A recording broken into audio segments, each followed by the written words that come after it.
have your questions teed up to the extent you have questions, and we'll try and direct them to the right panelists who will answer them. Uh, so just to give people some background on this, there has been a lot of work done by a variety of people on siting for renewable energy projects over the last couple of years. There was a coalition of environmental groups who came together and decided they would like to really conduct a process, a statewide process, and have a real look at the kinds of things that might be barriers to siting renewables. At the same time, as Will Tour and Mark Silberg know, who work for the governor made this one of his priorities, is to try and resolve what might be some issues around siting of renewables. Why are we doing that? Well, we're doing that because if you look at the ambitions laid out, particularly by this governor, but over the last several years, also by utilities and by other people in industry, there are ambitions set for 2030 that involve a serious transition in the power sector. So Xcel Energy, tri-state, municipal utilities, rural electric associations have these serious kinds of ambitions about this transition. And in order to fulfill that, we're going to need to really build out renewables at a much faster pace and at a greater scale than we've built out even in the last several years, where the scale has been significant. The Polis administration has been very, very much an advocate for the clean energy transition. They have 2030 goals and 2040 goals, and they're actually quite serious goals, some of the leading goals in the country in terms of what an administration has done. You have as well willing legislators that have been able to pass bills that are part of this clean energy transition, but it's not going to happen if there are really serious barriers set before us to being able to locate renewable infrastructure around the state of Colorado. And we were asked, I at the center and my team were asked if we would facilitate the stakeholder meetings that happened over the course of 2023 by the Environmental Coalition. We brought together stakeholders from all different sort of walks who would be interested in this. Certainly among them, important among them, local government, because they have 1041 powers to do the siting of infrastructure presently. But also we had labor represented. We had industry, utility, the power sector represented. We had independent power producers. We had people from the environmental justice and equity communities who are very interested in this as well, to ensure that we don't build out a clean energy economy on the backs of poor people or backs of middle income, lower middle income people. So we brought these sectors together. We had the environmental and conservation sector as well, brought them together, had conversations with them, and it culminated in a summit that we hosted last fall. It was really about where we found common ground. That then led to a variety of conversations that led to Senate Bill 212 about what would be in the bill. You're going to hear descriptions of the bill and how we're going to implement Senate Bill 212 from the sponsors of the bill in both the Senate and the House, but also from the head of the Colorado Energy Office, from Aaron Ray of the Department of Natural Resources, and from Mark Silberg, just to give us a sense about the governor's office and how this fits in with the governor's climate program. So those are all going to be panelists who will speak today. I'll just tell you that there were things that wound up in Senate Bill 212, which were very responsive to the process we had gone through. Certainly among them is a requirement on the parks, the Division of Parks and Wildlife, to map out areas that are fragile. We don't want to locate infrastructure, even though we have to do this at speed and scale. We don't want to locate it where there's fragile habitat. We don't want to locate it where there are grasslands, where there's migration patterns for migrating animals, where there are, places that we know are migration patterns for migrating birds. All those things are really important to the natural ecosystem in Colorado, and we don't want to build out our renewable energy sector at the expense of any of those kinds of fragile parts of nature. So that was one of the things. A second thing that's required in 212 is the mapping, or the modeling, and looking at local ordinances for cities, for counties, and asking the question, are there models out there that could be model ordinances that cities and counties could pass in order to have guidelines on how it should look when they're in their 1041 process? That's required by that. There are resources that are also provided for cities and counties. When we were doing our stakeholder process, we had a county who, the day that we had the phone call with county commissioners, there was a county commissioner from out east said they had received a request that day for a 15,000 acre solar array in a fairly rural county in eastern Colorado. That's a pretty difficult thing if you don't have the resources, the FTEs, to respond to that and respond to it in a timely way. So that's part of what Senate Bill 212 is doing as well. So I'm going to let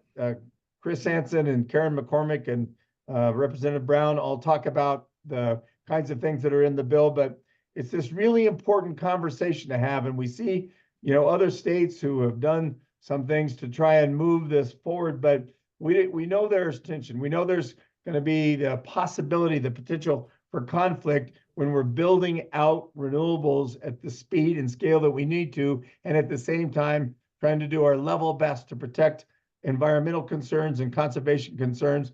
And the hope is that over the period that 212 is in effect and the research study that is required by 212, that we can actually figure out ways that we can reduce that conflict and do both things that we believe are necessary to the future of Colorado. So with that, I'm going to turn it over to Senator Chris Hansen. He's the prime sponsor of the bill, attended our summit at the end, had a lot of field work with different stakeholders himself during the legislative process. Senator Hansen, the floor is yours.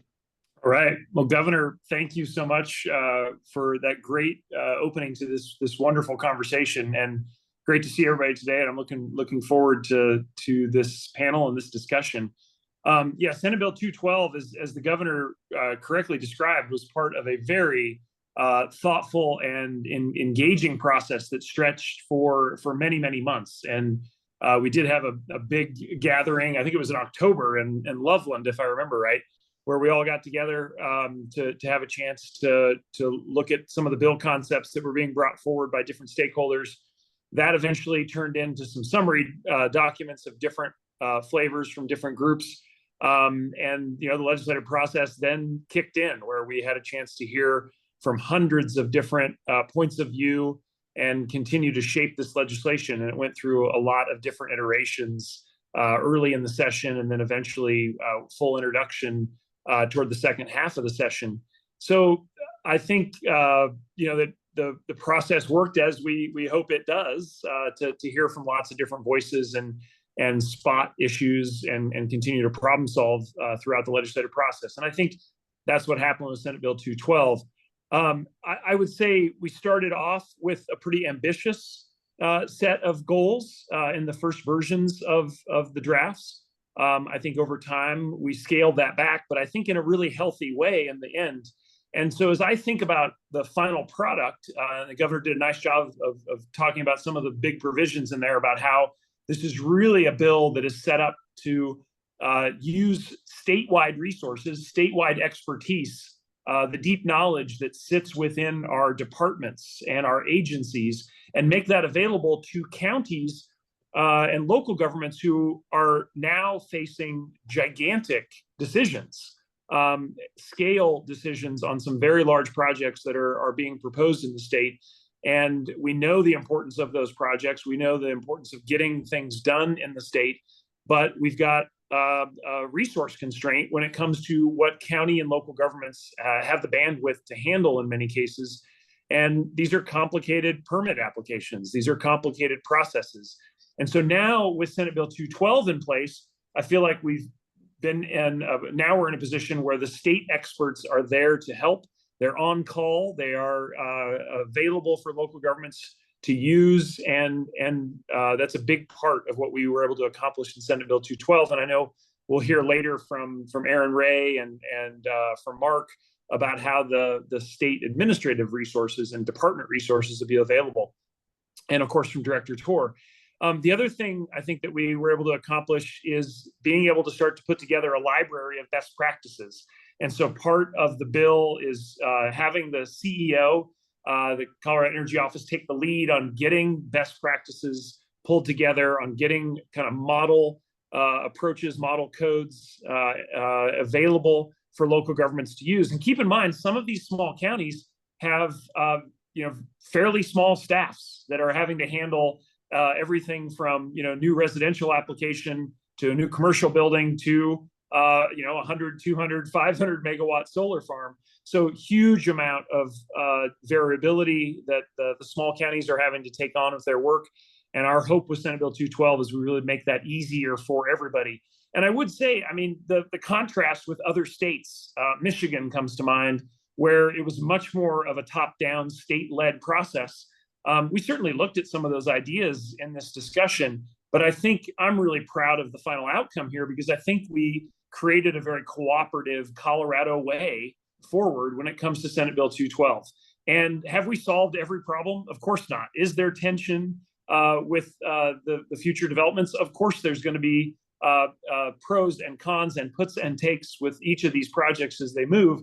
But I think with Senate Bill 212, we now have in place the resources that the counties need to be successful. We maintain that idea of local decision-making, local control, and being able to make these decisions, but also avoiding a future where we've got lots of giant roadblocks in the place and moratoria across the state that make us closed for business. Nobody wants that outcome either. And I think the fervent hope here from all sides is that the final passage of Senate Bill 212 sets us up for success.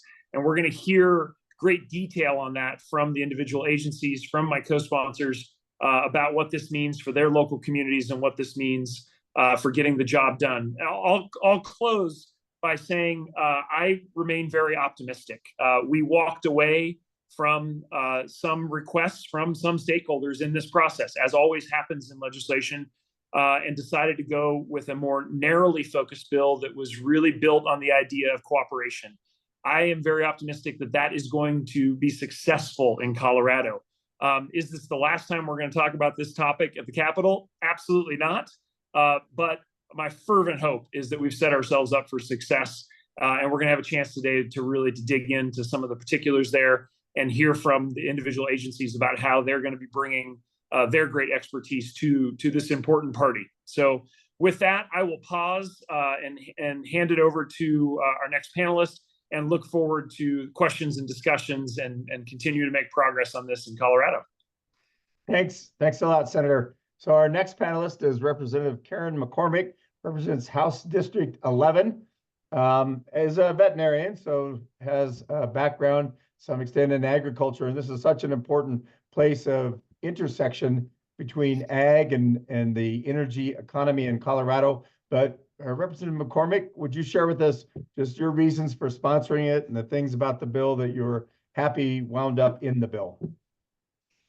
Governor Ritter, and thank you to Senator Hansen as well, and all the folks that work so hard on the Senate side to deliver such a nicely wrapped up bill to my colleague, Representative Brown.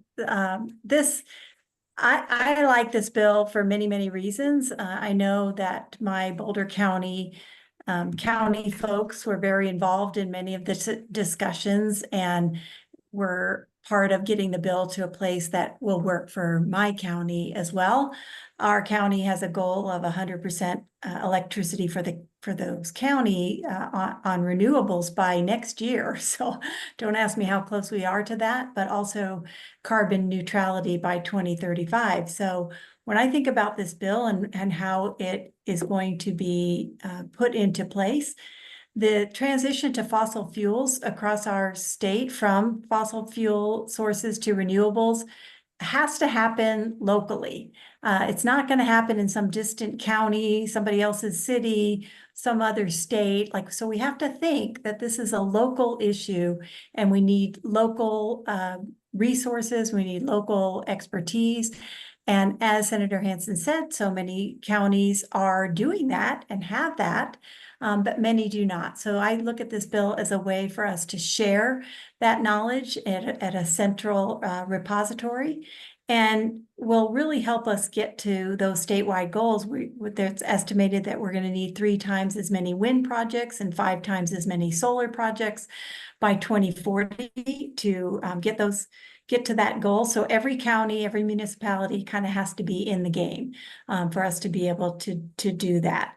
Many counties have their own land use codes, we know, and their own wildlife considerations. So we had to leave this as a permissive approach so that those counties that are looking for help can receive that, and those that aren't, that are really the leaders in this space, there are no conflicts that we are setting up at state government to get there. So one of the projects that's here in our county, it's probably in my colleague's district, is a small agrivoltaic farm that is really showing how agriculture and the production of renewable energy can happen on the same land. I want to talk about another project I just heard about. It's actually in Weld County, where they are looking to get some money from our agriculture agrivoltaics grant program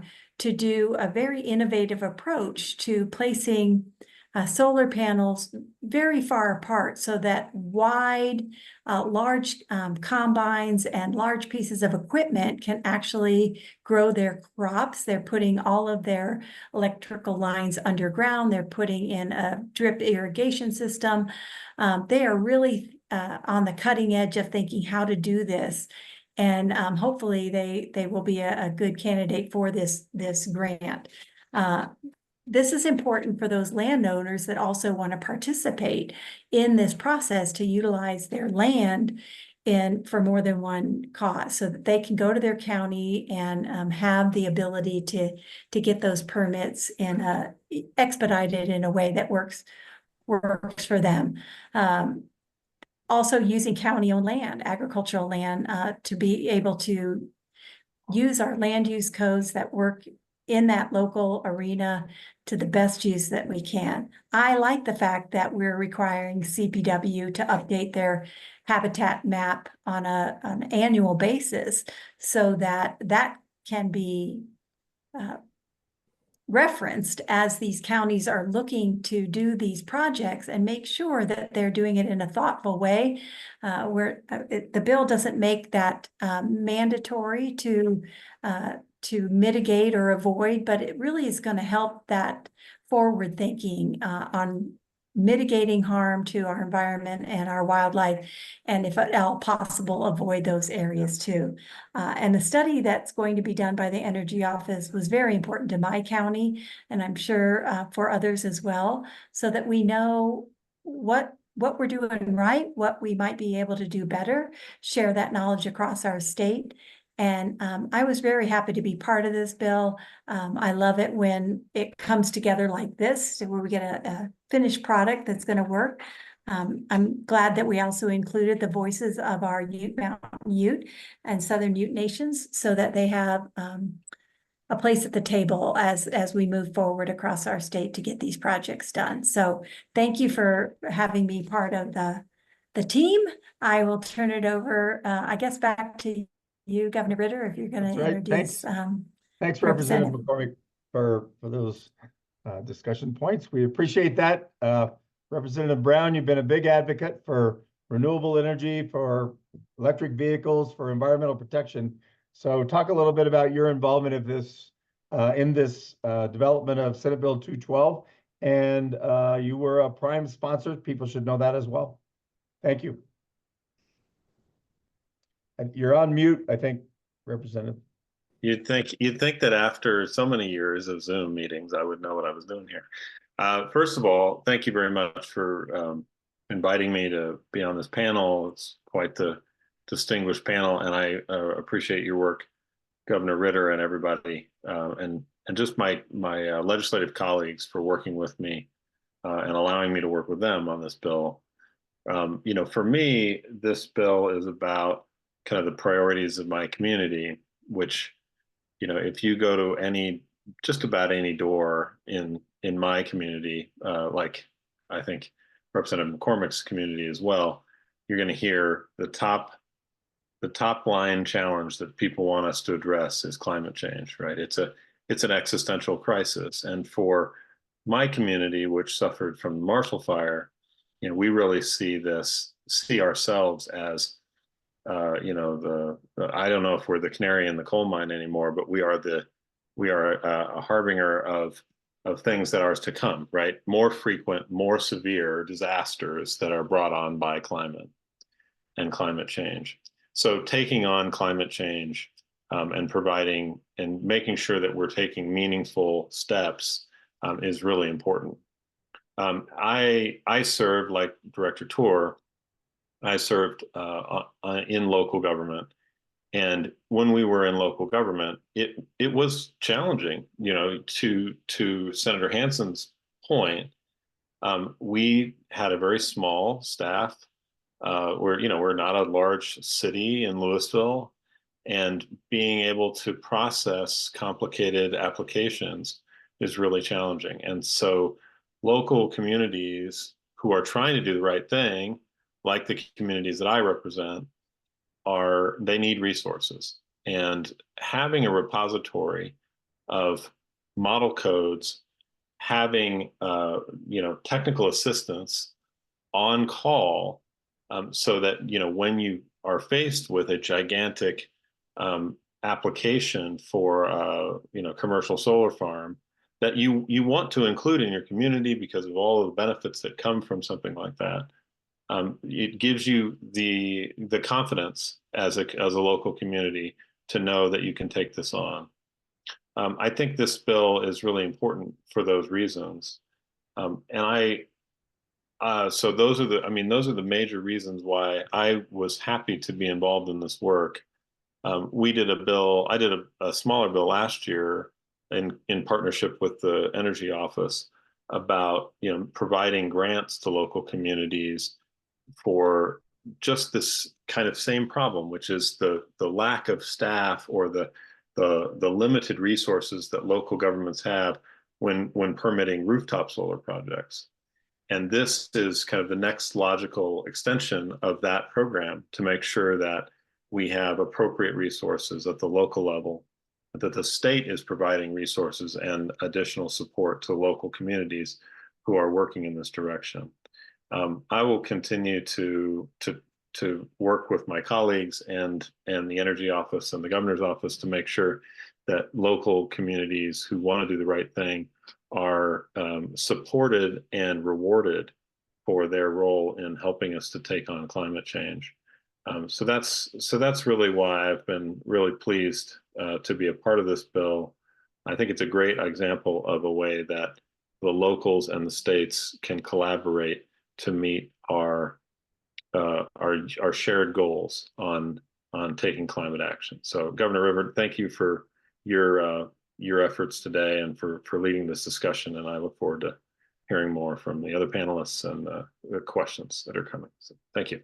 Thank you, Representative Brown. So we turn now to the Director of the Colorado Energy Office.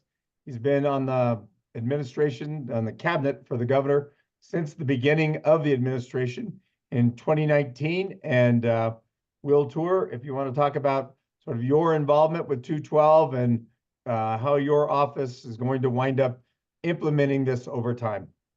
Yeah, no, thank you very much, and delighted to be part of this conversation. I think I want to start by giving a little bit of context of the way that we're thinking about this from the Energy Office perspective. So, you know, the state has adopted ambitious science-based economy-wide decarbonization goals, cutting pollution in half by 2030 and net zero by 2050. And as we've coordinated the development of the state greenhouse gas roadmap and then the update to the roadmap, it's been clear that clean electricity is perhaps the single most important tool for achieving those targets. It's not just because electricity started out as our largest single source of pollution, but because there is such an opportunity to get to near zero emissions from the electricity sector, and then to magnify the impact of that clean electricity by using it to power cars and trucks, to heat buildings with high efficiency heat pumps, to move to the use of electricity in industrial processes. In virtually every sector, our ability to achieve real progress on the climate front relies on clean electricity.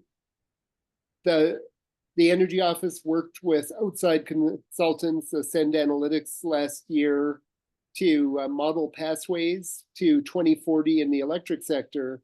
And we saw that there are very cost-effective opportunities to get maybe not all the way to 100% clean by 2040, but darn close, probably 95, 97, 98% clean, where the most important technologies to achieve that are wind, solar, and battery storage. And as has been noted, what we saw is we probably need to triple wind deployment and quintuple solar deployment across the state in order to get there. So it's very important in order to achieve the state's goals that the legislature has mandated, that we have reasonable pathways to siting a lot of wind and solar over the next 15 years. Another piece of the context, I think, in the sort of the way that we're thinking about this, is that while this is a lot of wind and solar, and in some ways it sounds sort of big and scary, at another level, it's not actually that much land that will be directly impacted by renewable siting. So if you look at solar, for instance, we're probably looking at something on the order of 10,000 megawatts of solar that are needed over the next 15 years.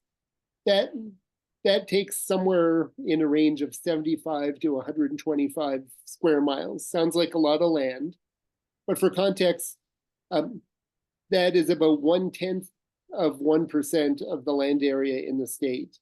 And if you look at what we think of as sort of ex-urban sprawl, large lot rural development, we are on a pathway to about 3 million acres or 5,000 square miles, so 50 times as much land dedicated to ex-urban sprawl as we will need for solar development. So it is an important land use to get right, but we are not talking about development on a scale that is going to transform the landscape. And I think sometimes people have sort of heard about the amount of new solar, for instance, that is going to be needed, and sort of imagine that there's solar panels, blanketing Colorado, and that's just not the case. We're talking about a relatively small scale land use, but one that's important to get right. With that said, I think we were very happy to work on SB212. As we looked at this, we think that siting is working pretty well in most of Colorado right now. That there are states in the nation where obstacles to siting have been a real problem for being able to move forward in clean energy, and that's not the case today in Colorado.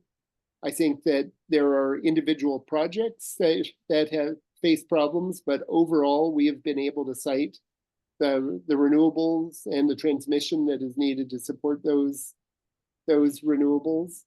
There are large variations across the state. There are certainly some areas where I think it's working much better than in other areas. And, I think we've just had a concern about making sure that we continue to have a successful approach to siting renewables across Colorado. With that, a couple of major roles for the Energy Office in the implementation of SB212. One of those will be working in cooperation with Department of Local Affairs and with Natural Resources to develop a repository of codes and ordinances that support renewable energy deployment in order to provide frameworks that local governments and tribal governments can look at and consider when they are developing their own local codes. And then a siting report that we'll lead on, but we'll work with DNR also, that we'll be working on over about the next 15 months that is intended to evaluate and assess local government processes for siting renewable energy projects and transmission, evaluate the impact of those projects on wildlife resources, and review decommissioning policies and best practices for community benefit agreements, and analyze the types of fees imposed by local governments. The intent, coming out of this is, I think, really to try to understand what's happening across the state, how well is it working, are there opportunities for improving the process? There will be a stakeholder engagement in the development of the study, and we will be reaching out to municipal and county governments, renewable energy and transmission developers, conservation groups, tribal governments, utilities, labor organizations, and local stakeholders. We'll be doing an initial survey to get some feedback on this, and there will be opportunities to provide feedback on report drafts in 2025. With that, I will pass it on to the next speaker. Okay, thank you. I just want to point out that in the chat, Sonia Macy, who is is a county commissioner in Routt County, has put a model code, or their code. She's put their code adopted June of 2024. So it's brand new, and thank you, Sonia, for that addition. We're going to turn to Aaron Ray. Aaron is with the Department of Natural Resources, and inside that department, he has many roles. But one of the roles is to ensure the proper implementation of Senate Bill 212. So Aaron, take that away, please. Thank you, Governor Ritter. Thanks for the opportunity to participate. My name is Aaron Ray. I serve as Assistant Director for Energy Innovation in the Executive Director's Office at DNR. And the department's mission is to develop, preserve, and enhance the state's natural resources. And we know that climate change is one of the greatest long-term threats to ecosystems and healthy public lands. And a rapid energy transition is crucial to long-term stewardship of the environment. So DNR is working to support the development of renewable energy generation while avoiding, minimizing, and mitigating the impacts to wildlife and other resources. And we really appreciate the leadership of Senator Hansen and Representatives McCormick and Brown on this bill. We think that Senate Bill 212 will provide local and tribal governments and industry with additional resources and information to make the best decisions about project design, siting, and permitting. And I want to take just a few minutes to talk about how the department's divisions will be implementing the direction in this bill. One of our divisions is the Energy and Carbon Management Commission. They're tasked with regulating the production of natural resources in a manner that protects public health, safety, welfare, and the environment, including wildlife resources. And Senate Bill 212 tasked ECMC with providing technical support to local governments or tribal governments on developing both local codes for governing renewable energy projects or reviewing specific renewable energy projects at the request of the local or tribal government. ECMC was also directed to coordinate with other state agencies, including Colorado Parks and Wildlife and the Energy Office and others, in providing that technical support. And the intent of that process is to give local and tribal governments sort of a one-stop shop to come to get technical support from state agencies. In order to provide that support, ECMC is in the process of hiring a senior staff person to serve as the coordinator of that technical support function. And they'll be seeking someone with renewable energy permitting experience who'll be tasked with working directly with local and tribal governments and bringing the expertise and resources from across the state government to support those local and tribal governments. ECMC is also planning to develop a new section of their website, host renewable siting resources, and give local and tribal governments and developers one place to come to access support for cross-state agencies. In the meantime, while we're hiring that person and standing up that section of the website, ECMC is going to be reaching out directly to local and tribal governments to share information about how they can request support from ECMC so that folks will have those resources available. I'll also just note that many local governments and renewable energy developers have already been interacting directly with Colorado Parks and Wildlife or the State Land Board on code revisions and the review of specific projects. And those local governments and developers are welcome to continue to work directly with CPW or the State Land Board. If you already have good relationships with staff in those divisions, we don't want to interrupt that. So feel free to keep working with those folks directly. But we hope that having a single point of entry at ECMC will simplify that process for local governments and for developers. I mentioned Colorado Parks and Wildlife. They also have direction from the bill. Currently, CPW supports local governments and developers in considering the impacts of renewable energy projects on wildlife resources. CPW employs energy liaisons in each region of the state who have expertise on energy development and wildlife impacts.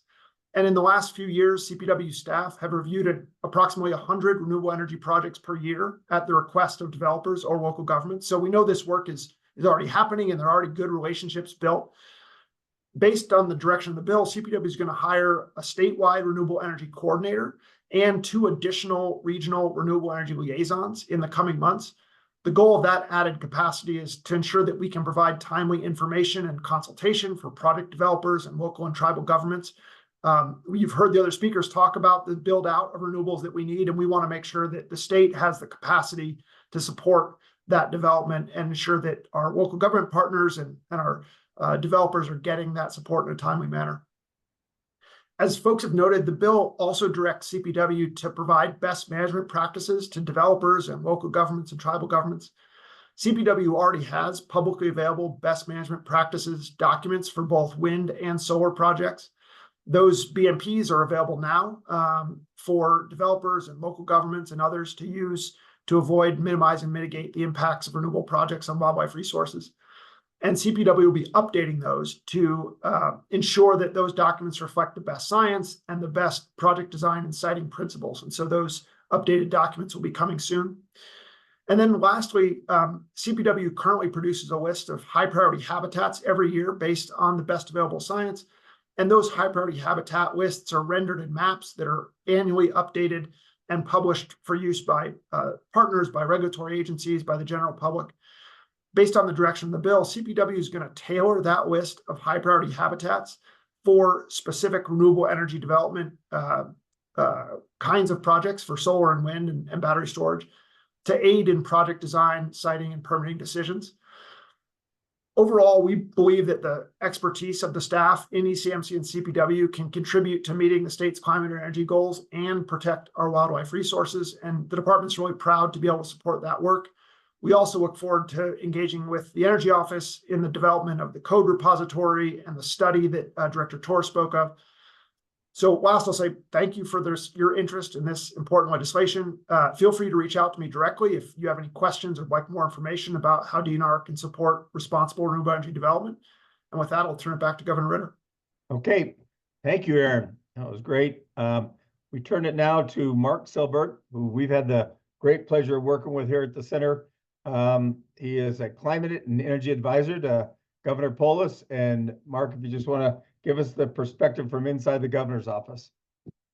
Yeah, thanks, Governor. And so good to see everybody and really appreciate everyone's time this afternoon. Maybe just to close things out before Q&A, I want to take another step back and just talk about really the opportunity that we have here in Colorado at this point in history. You know, we talk about the governor's goal of 100% renewable energy for Colorado by 2040 and our statewide commitments to be net zero greenhouse gas emissions by 2050. But the opportunity that clean energy presents to the state is happening right now. In the last decade, we've seen a 90% decrease in the cost of solar and a 70% decrease in the cost of wind energy. And just a few years ago with the Inflation Reduction Act, we have an opportunity to see 30, 40, 50% off the cost of those projects between now and 2032 when that bill subsides. And while our utilities in Colorado are required to put forward plans to achieve at least an 80% reduction in GHGs by the end of this decade, the current proposed plans get us to something on the order of 87%. And the reason is not just because it's good for the environment and good for the planet, it's because these are the cheapest options available to our utilities in the state right now. And so the siting piece to all of this is going to be really important to get right. And I think we're going to find over the next 15 months while we conduct this study, an opportunity to really understand, are things still working or is there room for improvement? And we want to continue to be partners with everyone on this call and our local government partners and those in the environmental community and otherwise to get this right. And so when we think about the renewable energy opportunity, it's not just about climate and pollution. It's about stabilizing energy costs. It's about providing a diversified local tax revenue across the state. It's providing diversification for farmers and ranchers and landowners to have new leases and new economic opportunities. It's about stabilizing energy prices and driving more energy independence, making us less reliant on imported fossil fuels. And one piece of this conversation that hasn't come up quite yet, Director Torr is right that the amount of land we may need for wind and solar is relatively small and can be spread out fairly evenly across the state. But there are some key pieces of infrastructure that will determine our success here, and that's going to be the transmission infrastructure. And unlike some of those renewables projects, there are only a handful of places where those lines will need to be built to deliver affordable and clean power across the state. So maybe in closing, I would say, this bill is an important first step. I think we're going to learn a lot over the coming years. And I want to leave you all with the reflection that accepting the status quo is also making a decision. And in this case, if we're not able to get this right, the decision is to continue burning fossil fuels, continue polluting certain communities in the state, and making our economy increasingly less affordable through higher energy costs. And so as we continue this conversation and think about further ways for improving siting and permitting of these projects, I just want us all to keep in mind that that's the risk we're running. There's a meaningful and harmful impact on Colorado communities. But hopefully we'll get it right, and I think we will, and this bill is an important first step. So with that, Governor, I'll hand it back to you, and looking forward to the Q&A. Thanks, Mark. We're going to turn to Q&A, but first I would like to call out Chris Mingus with the Nature Conservancy. He's part of the group, the environmental coalition that initiated the stakeholder process and then continued to work with all of the people here who were part of developing Senate Bill 212. There is a coalition, so he represented, the interests of the coalition, but he was really he was one of the people who spearheaded that effort, and then again today in having this follow-up. So thanks, Chris, for all your work on it. I didn't want to finish this without mentioning you because you've been a real troubadour. So thank you. Okay, we can go to questions if people have questions. There is Rebecca says, Aaron mentioned a commitment to timely consultation for local tribal governments, which I appreciate. There are statutory deadlines for 1041 permits. So I'm hopeful that we can expect to get site-specific comments from CPW within those tight timeframes. I also really appreciate the new resources and data related to wildlife impacts that will be available to those of us reviewing renewable projects. Thank you. I don't know, Aaron, if you want to comment at all. It sounds like, we used to say when I was governor, if it's not a question, don't answer it. But it's just kind of. Well, I do appreciate the comment, Rebecca. Thank you. And certainly understand that both developers and local governments are working under timelines. And so, as I mentioned, part of the rationale for increasing the capacity at our agencies is so that we can meet that demand and ensure that we're meeting our obligations to our partners. So we want to be able to do that, and would love to chat with you more about the specifics if we can be helpful. Thanks. Chris, do you have any other questions coming in? Steve? Yes, we've got a question from Steve, and Steve, I've unmuted you. And identify where you're from, Steve, how you're professionally involved with this. I think he's still muted though, Chris. My name is Steve Whitty. Can you hear me now? Yes. Very good. I'm from Pueblo County, and I guess I had a question about whether one of those regional coordinators that will be financed by the allocation made in Senate Bill 212 would be in the Southeast region. I'm not sure people are aware of the level of solar development that has taken place in Pueblo County. The ERP that was submitted in the December report on greenhouse emission reduction implementation indicates that the three biggest utilities are planning 4,150 megawatts of renewable energy in the near term. In 2023 alone, Pueblo County permitted 1,825 megawatts of solar. So that's like 44% of the near-term demand.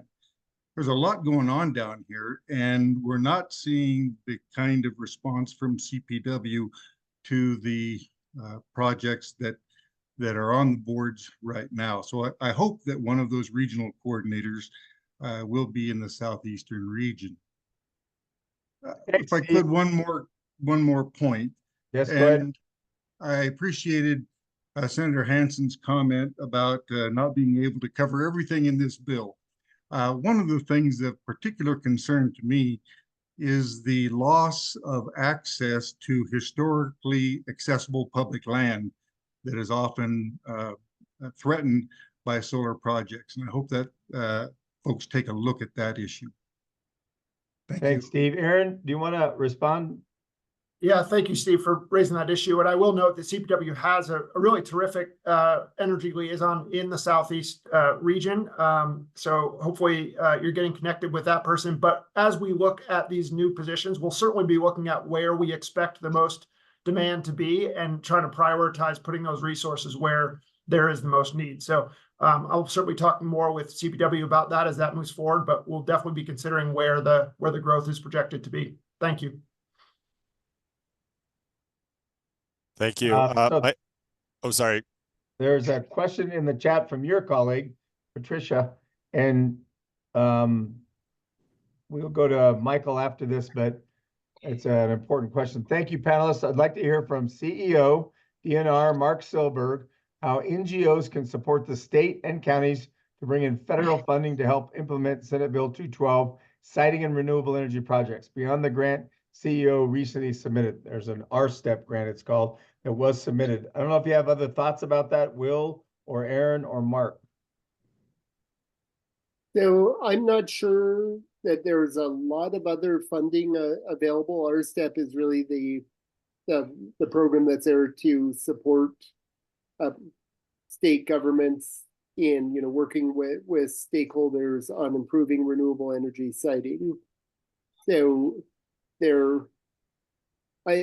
I'm not aware of other federal funding streams that are specifically targeted to that.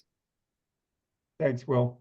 Mark or Aaron, I'll give you a chance, but you don't have to respond if you don't have a different answer.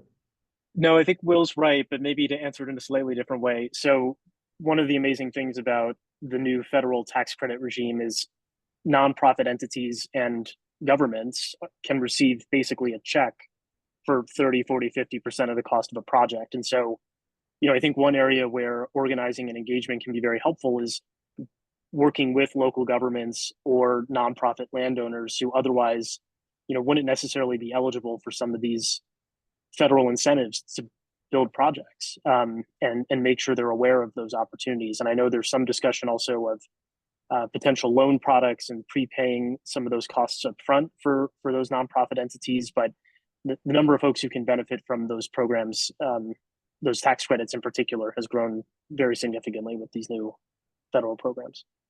Thanks, Mark. Michael Dax, we'll go to your question, then we have a couple in the chat. Great. Thank you. Yeah, my name is Michael Dax. I'm with Wildlands Network. We're a 50c3 nonprofit, and we are currently undertaking a 4-year study looking at interactions between pronghorn and utility scale solar in the Four Corners region, right in the Farmington area. And we have a partnership with the Ute Mountain Ute, Navajo Nation, BLM, New Mexico State Land Office, New Mexico Game and Fish, and probably a couple others that I'm forgetting right now. So we are doing on-the-ground research. We have collars out and a number of other non-invasive techniques. This is one of the first studies of its kind. There's currently only one peer-reviewed publication related to the topic of wildlife and utility-scale solar. So kind of on that note, there's a lot that we don't know right now. And a lot of what I felt I heard today, the tone of what I heard was, kind of dismissing the idea that, wildlife concerns are serious concerns. The simple fact is that when it comes to the research peer review community, we don't know what those impacts are, and we don't know how best to cite things. And so, I would hope to, that the group leading this is going into this process with a lot more questions than kind of predetermined certainty about the overall impacts of renewable energy, especially solar, given the land use required. I also just kind of want to make a note that, climate change is a global problem. The habitat impacts that will be incurred by Colorado will be felt locally.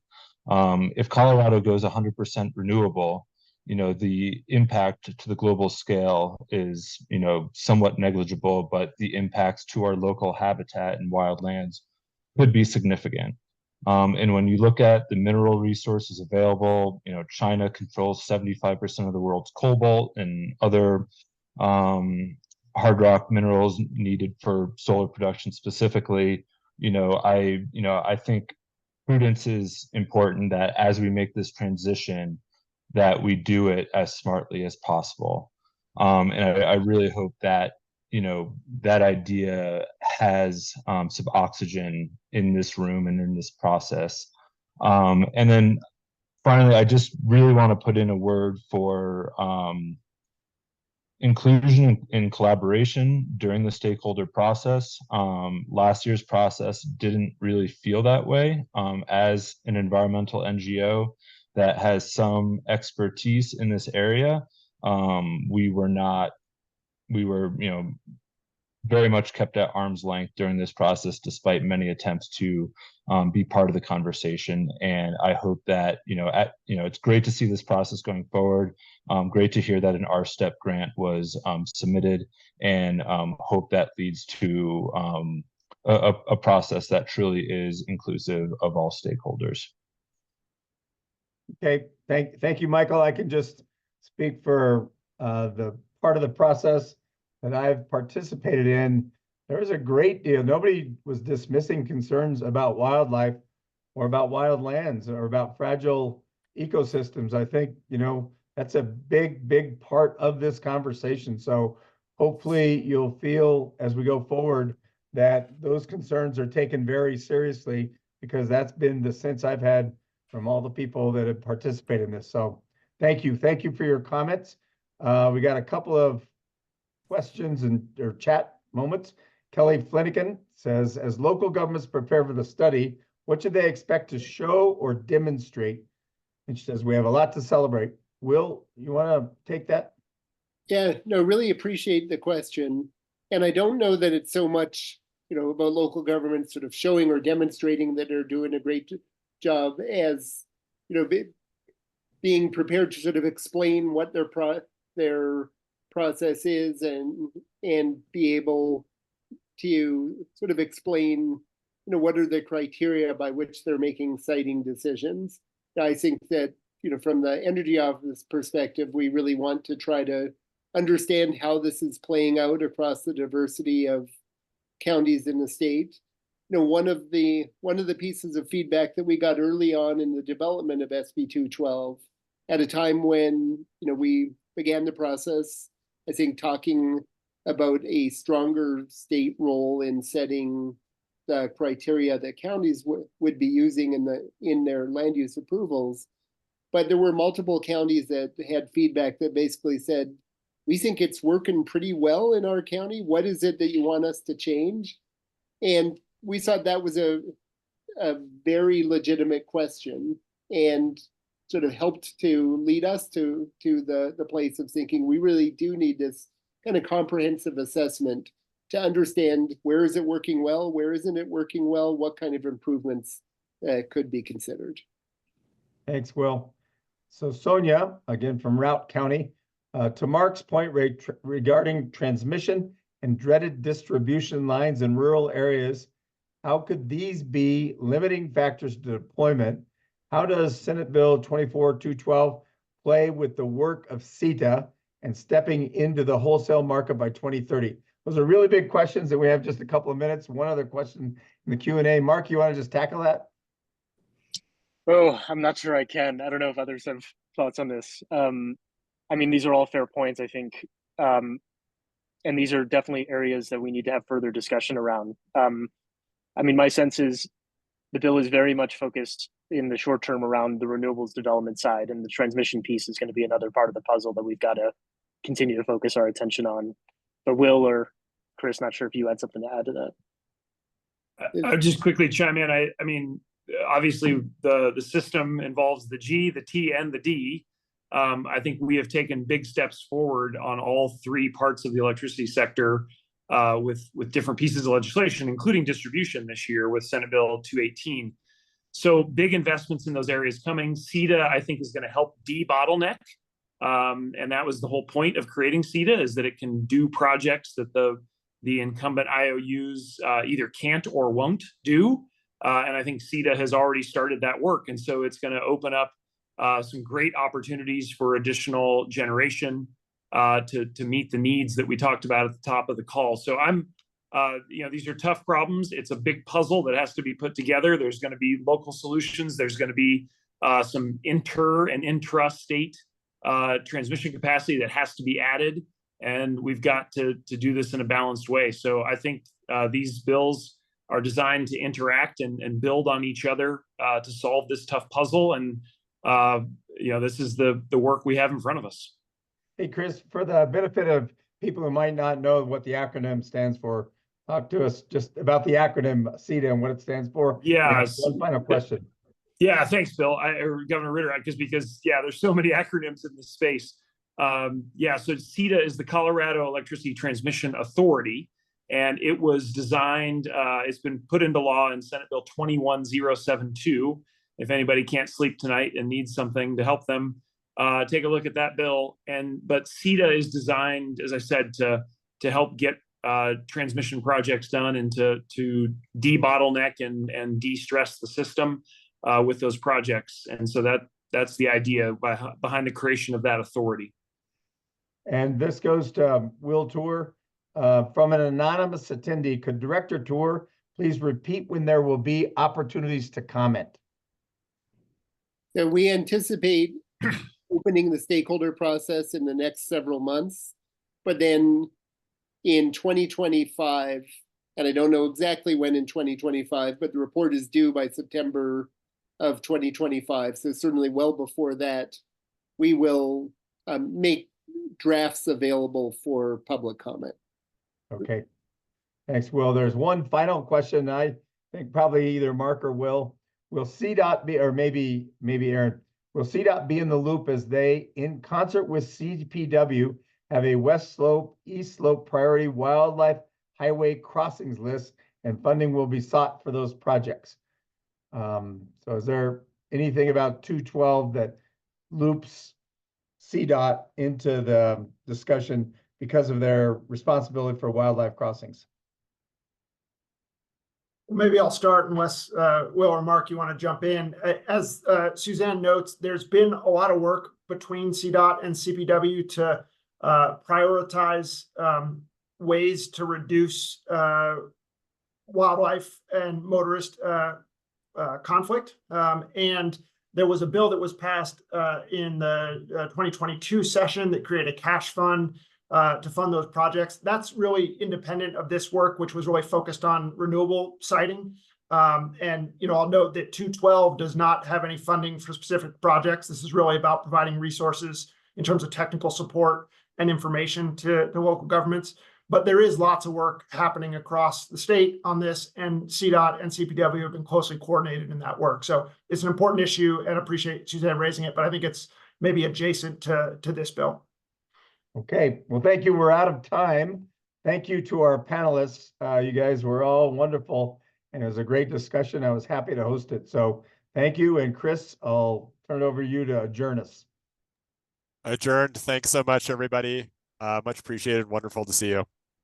Okay, take care.